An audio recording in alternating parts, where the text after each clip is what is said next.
nangyayari doon. Yung mga hindi po nangyayari doon, yun na lang ang inaantay natin because the Bible is a complete prophecy already. Wala na pong idinadagdag dyan and wala nang ibinabawas dyan. So, yung utos dyan is that you have to be mindful. Okay? Na hindi tayo madaling paniwala ng mga wala nang kailangan, wala na nga, complete na nga po yung Bible eh. Na tinuturo ng Sola Scriptura na complete na yung Bible. Na wala nang idadagdag dyan, wala nang ibabawas dyan because that is yung complete na prophecy, no?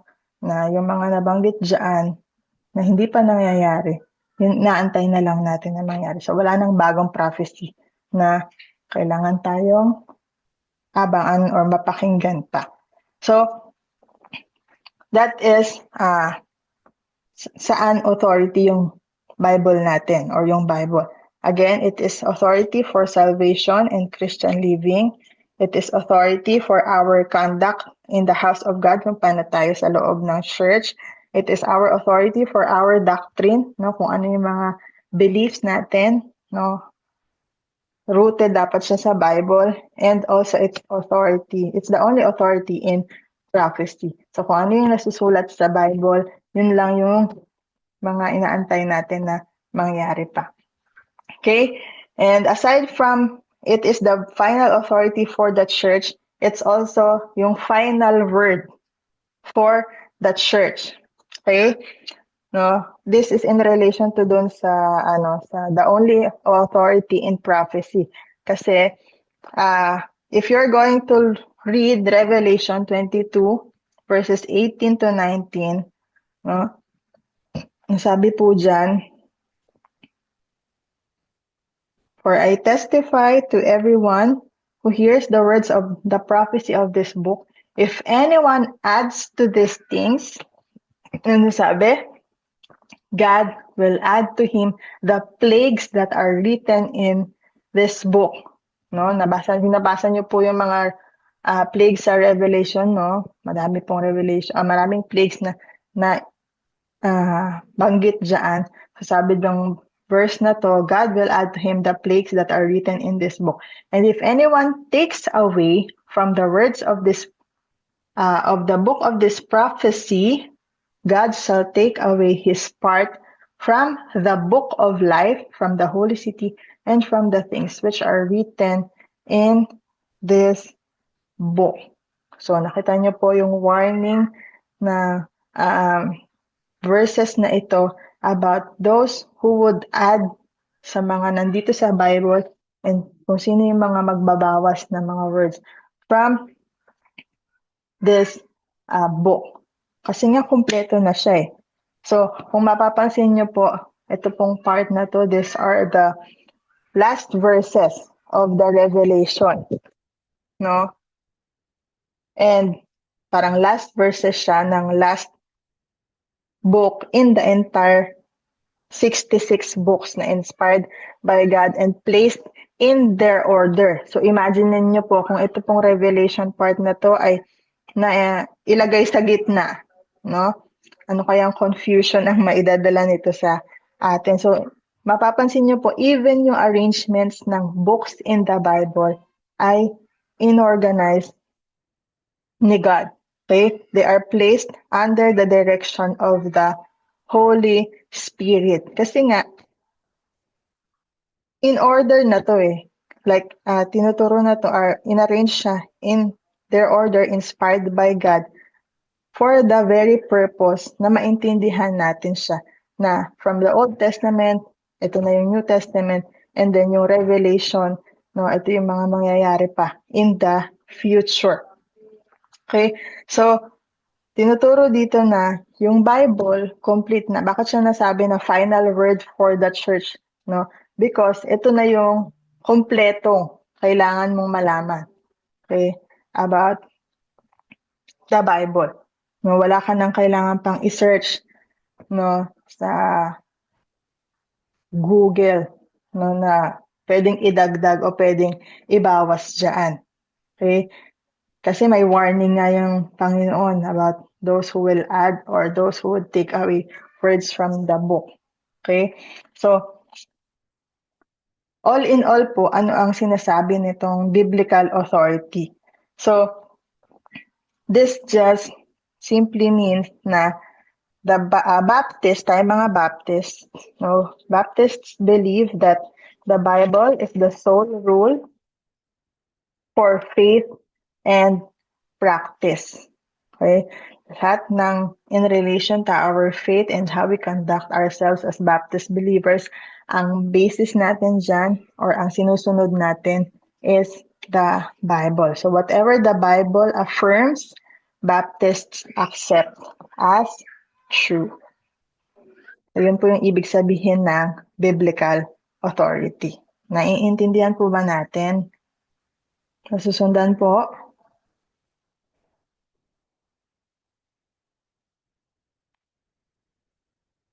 Ayan. So, paano pag, teacher, paano pag may nagturo sa amin, ganito daw. Ganito daw ang sinasabi.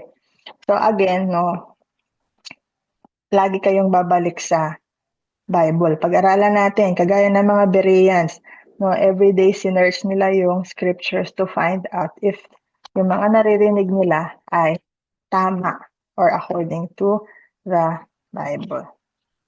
So next po is letter A. So tapos na tayo sa B, no? Ang sunod na letter sa Baptist ay yung letter A. So A stands for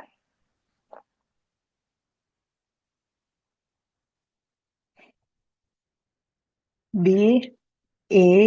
Pag-aralan natin to dati. A stands for, wala pa pala. A stands for autonomy. Ayan. Yes, Ate Fe? Autonomy of the local church.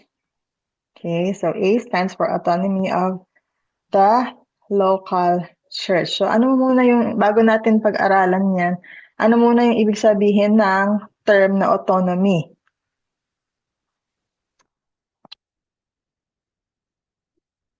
Yun nga po. Tanungin ulit natin si Ninong Webster. Anong ibig sabihin ng word na autonomy? Kailangan natin pag-aralan to para maintindihan natin ano ba ibig sabihin ng mga yan. So kung yung biblical distinctive, yung distinctive is, ang ibig sabihin ay difference. Yung word na autonomy, ano ibig sabihin? Yes, anyone. You may open your mic.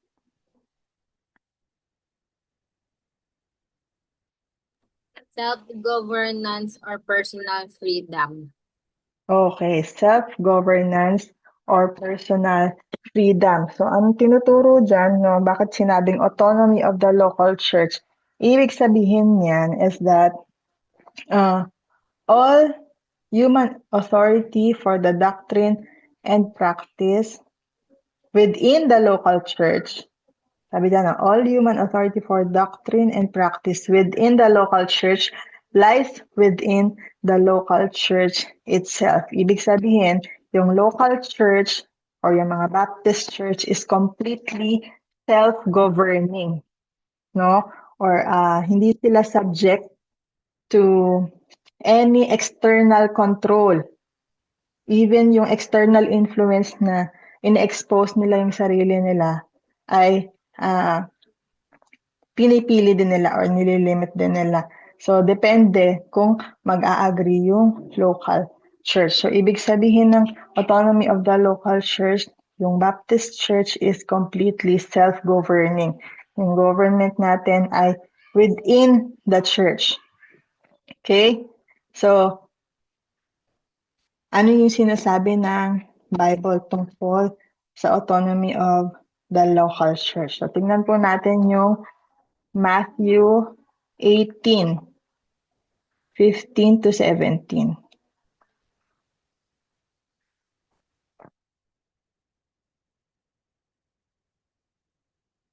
Matthew 18.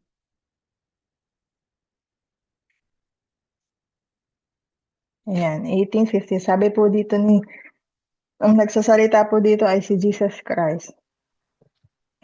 Sabi niya dito, moreover, if your brother sins against you, go and tell him his fault between you and him alone.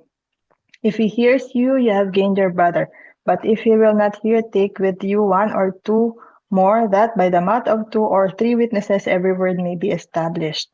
And if he refuses to hear them, tell it to the church. But if he refuses even to hear the church, let him be to you a heathen and a tax collector. Oh, bakit naman yan? Anong kinalaman yan sa autonomy of the local church? Bakit kaya yan reference dito? So, tinuturo po kasi niyan yung anong ibig sabihin ng autonomy of the local church? Na the local church has both the authority and the ability to solve the problem of its own members. Okay?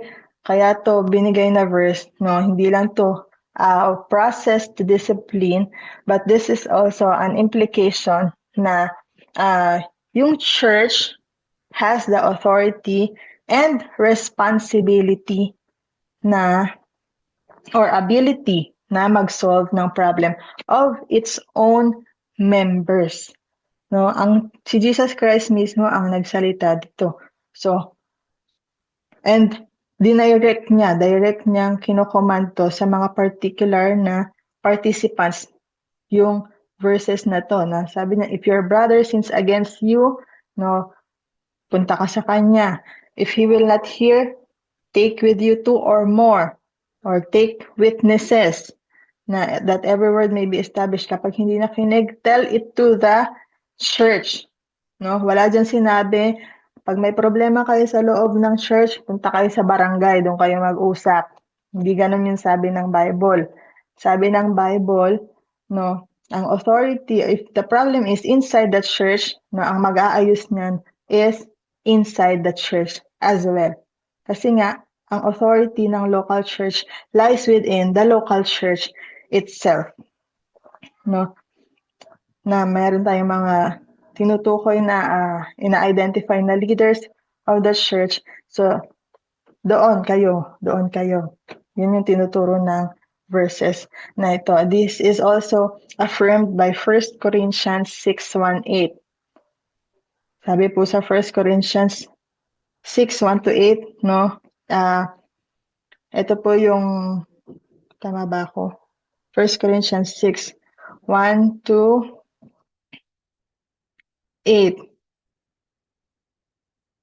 Sabi diyan, basahin ko na lang po yung last part. But brother goes to law against and that before. And now therefore, it is already an utter failure for you that you go to law against one another. No, na magkasukasuhan kayo. Why do you not rather accept wrong? Why do you not rather let yourselves be cheated? No, you yourselves do wrong and cheat, and you do these things to your brethren. Okay? So, tinuturo din dyan na kapag meron kayong problema with one another, hindi dapat daw tayo pumupunta sa law ng mga unrighteous. No, we go to sa law, which is the Bible. Okay, anong tinuturo ng Bible? So, ito pong autonomy of the local church, back up ito ng biblical authority. Of course, yung authority within the church is based pa din sa kung ano yung sinasabi ng Bible. Okay?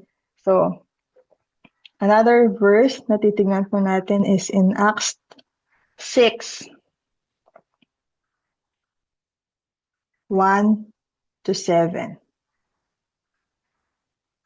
Sige po, basahin ko po sa inyo ha.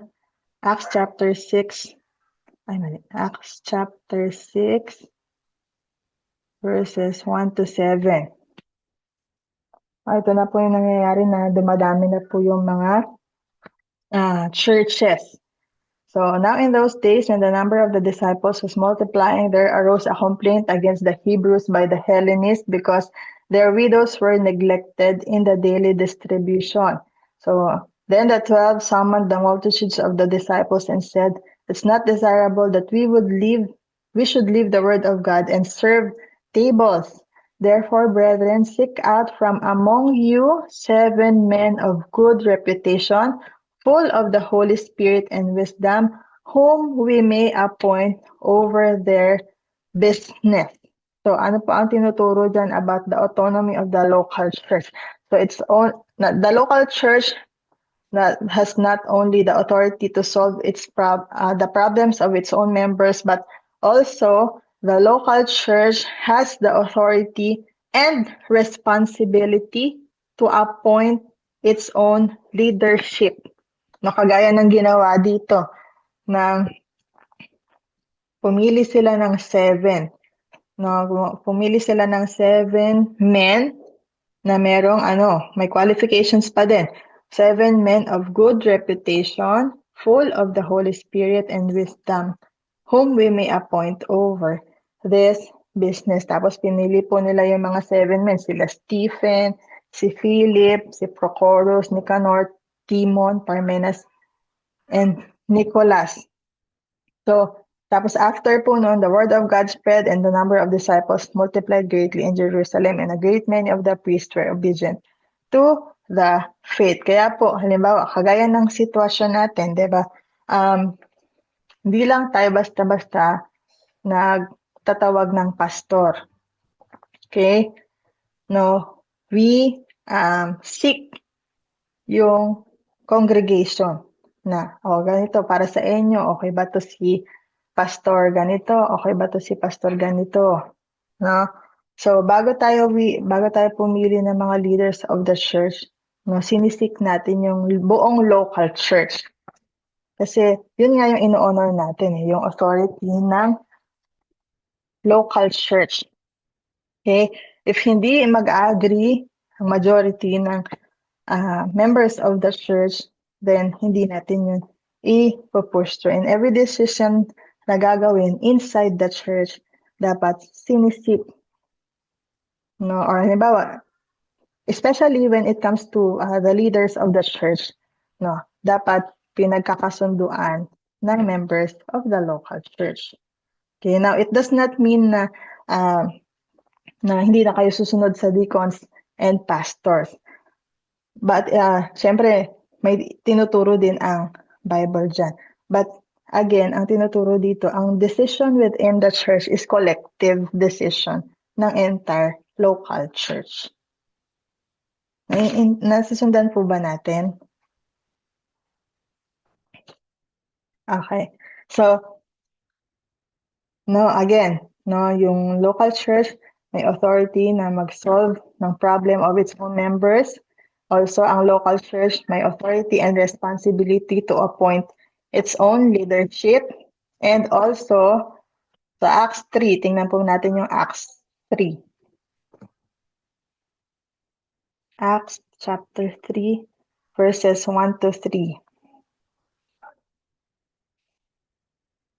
Sabi po dito, now Peter and John went up together to the temple at the hour of prayer. 13 pala, sorry. Acts chapter 13. Acts 3 ako. Acts 13. Now in the church that was at Antioch, there were certain prophets and teachers.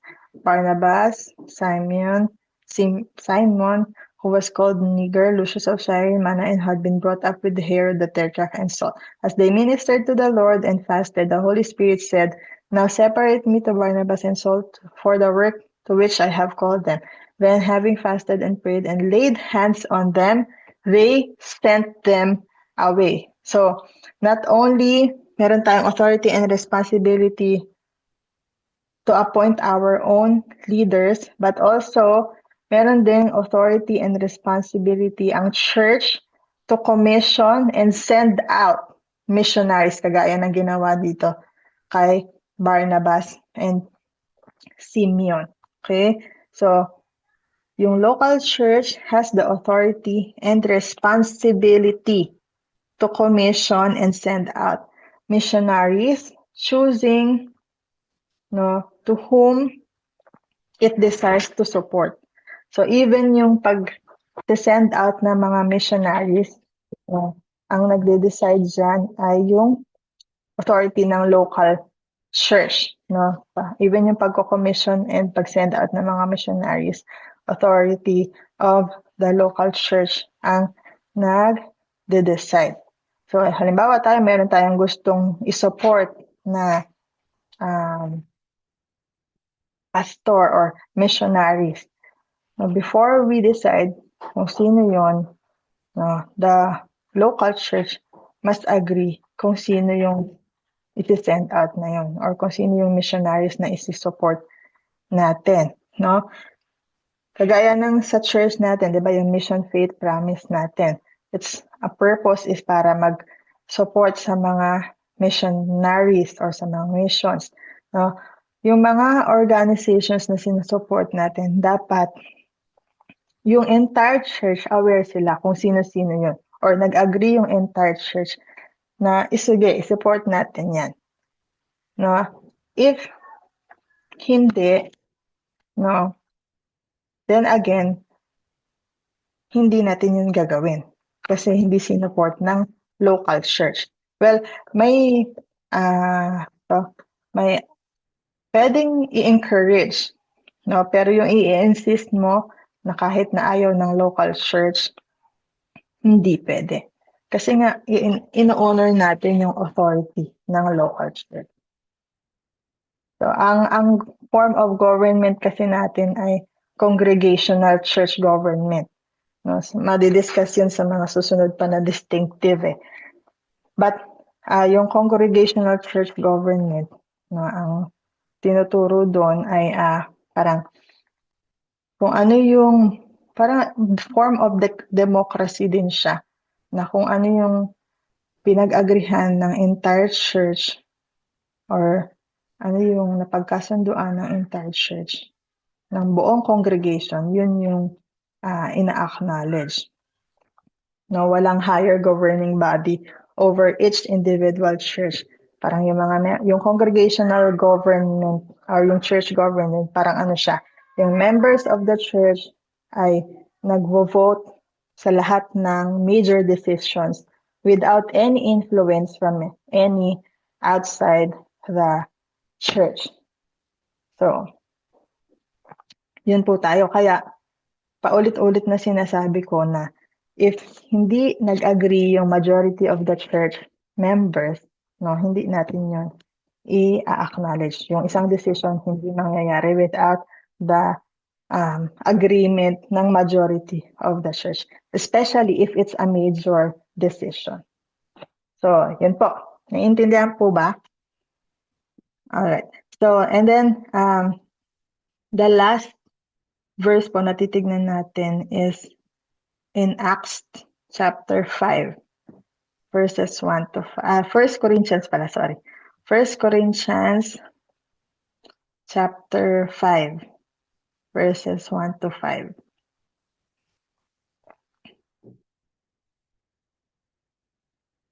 So, ito po ay story nung merong immorality within the church. So, sabi po dyan,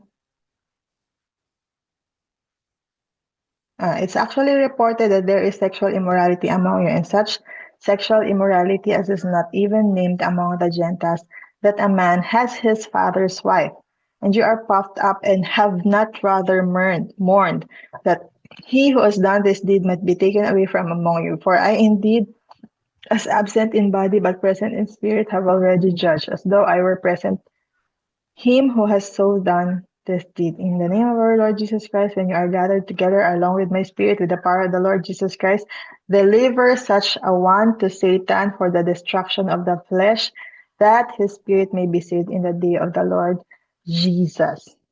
Then, ito pong context nito, ayun nga, merong sexual immorality sa church. Ang sabi ni Paul, no, kahit nasa kulungan siya ng time na yun, ang sabi ni Paul ay, deliver such one, kasi ayaw magrepent eh. So, deliver such one to Satan for the destruction of the flesh. And then, sinabi din ni Paul sa 2 Corinthians naman, 2 Corinthians 2, verses 5 to 7, ay, mali, 2 Corinthians 2. 5 to 7. Sabi naman dyan, but if anyone has caused grief, he has not grieved me, but all of you to some extent, not to be too severe. This punishment which was inflicted by the majority is sufficient for such a man. So that on the contrary, you ought rather to forgive and comfort him, lest perhaps such a one be swallowed up with too much sorrow. So ang tinutukoy po dito ni Paul ay mga believers inside the church na paano nyo dapat sila dinideal, okay? Or this speaks about membership inside the church, no? So, ang tinuturo po ng verses nito ay the local church has the authority and obligation to regulate its own membership. Okay? Na kapag ang isang member mo, halimbawa nagkasala yung member na yon, hindi nagrepent, no? Ang sabi ni Paul, no? Then i-deliver siya to Satan or i-consider siya as a tax collector. No, pero if a person repents, or parang yung tinutukoy kasi na i-consider siya as a tax collector, parang alisin siya as member of the church, i-exile siya as member of the church. But if the person repents, again, ang tinuro ng Bible is to forgive and restore yung member na yun. So, ang pag-exile ng members sa church ay pinagkakasunduan din ng local church. Okay? Halimbawa, ginawa niyo na yung process ng discipline to the person, pero hindi pa din talaga siya nag-repent. Then, magmi-meeting ang local church. No? Pag-aagrihan ng local church na, dahil ganito na yung nangyari sa kanya, ayaw niya talagang mag-repent. So, ang last resort ay i-exile na siya. So, if the church agrees to a decision, yun ang mangyayari. Pero halimbawa, ganon, mali yung isang member of the church, but the person was willing to repent at i-restore yung sarili niya. So, ang role naman ng church is hindi siya alisin kasi nagre-repent na nga siya eh. No? So, i-restore niya siya and ibalik sa fellowship ng church. So, yung autonomy ng local church ay again, ang local church has both the authority and ability to solve yung problem ng members. And then yung local church has the authority and responsibility na i-appoint yung mga leaders nila natin. And then local church has the authority and responsibility na mag-commission and mag-send out ng missionaries. And also yung local church has the authority and obligation na i-regulate ang sarili nitong membership. So ano po ang pino-point out nitong letter A na to na autonomy of the local church? So therefore, Baptist churches are autonomous and enjoy congregational church government. So each individual church determines its own policies, procedures, and theological position based from the Bible, and no outside organization has the right to influence a local church. So if it's a matter within the church, ang mag-aayos lang yan ay yung local church. Ang isisik mong authority ay yung authority ng local church. Hindi ka hihingi ng advice sa law ng mga unrighteous, but you seek yung authority ng local church. So, yun po. So, ang titignan lang po natin ngayon ay yung dalawa lang muna. And probably next week natin i-continue itong Baptist distinctive. So, i-review ko lang po ng konti, Letter A, biblical authority, The Bible alone is our authority for salvation, for Christian living, for conduct, for doctrine, and for prophecy. And then autonomy of our local church includes yung solving ng problem ng members, appointing ng leaders, sending out missionaries and regulating its memberships. So, doon ko po muna ikakat yung ating lesson. Meron po ba kayong mga clarifications doon sa mga na-discuss? Kapag hindi ko po kayang sagutin, ililista po natin, ipapasagot natin kay Pastor Milbury. Mga tanong po kayo.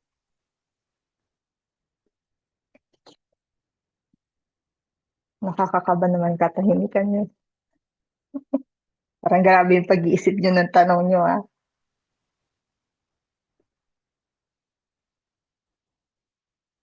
Tingnan natin. Wala din naman nag-message. So, bibigyan ko po kayo ng 5 seconds. 5, 4, 3, 2. Wala. Time's up na po. Sige po. Sige po, dito po muna natin tapusin. If may maisip pa kayong question mamaya, sige, pwede niyo pong isulat sa papel or i-chat niyo sa ating GC. May mga sasagot po doon. So, yun po, mag-close po tayo in prayer. So, Heavenly Father, salamat po sa time na ibinigay mo sa amin para makapag-aral kami ng iyong salita. Salamat po sa mga reminders mo about our distinctives and how dapat kami ay ma-distinguish as Baptist believer based from this lesson. Salamat po, Lord, sa Holy Spirit na nag-guide sa amin at nagpaintindi sa amin ng mga bagay na ito. We pray, Lord, na hindi po ito manatili sa aming mga isip, kundi po ma-touch po ang aming mga hearts and mag-flow po ito in our deeds, Panginoon, at ma-remind kami about how Baptist believers ay magkakandak ang kanyang sarili according sa sinabi ng Bible. And Lord, thank you, Lord, sa mga kasama ko na nandito sa platform na nanatili at na nakapakinig ng inyong salita. Again, i-bless mo po ang mga thoughts na to sa aming hearts and minds at give back all the praises and thanks even to you and to you alone. This is all we ask in Jesus' mighty name. Amen. Thank you po and good morning.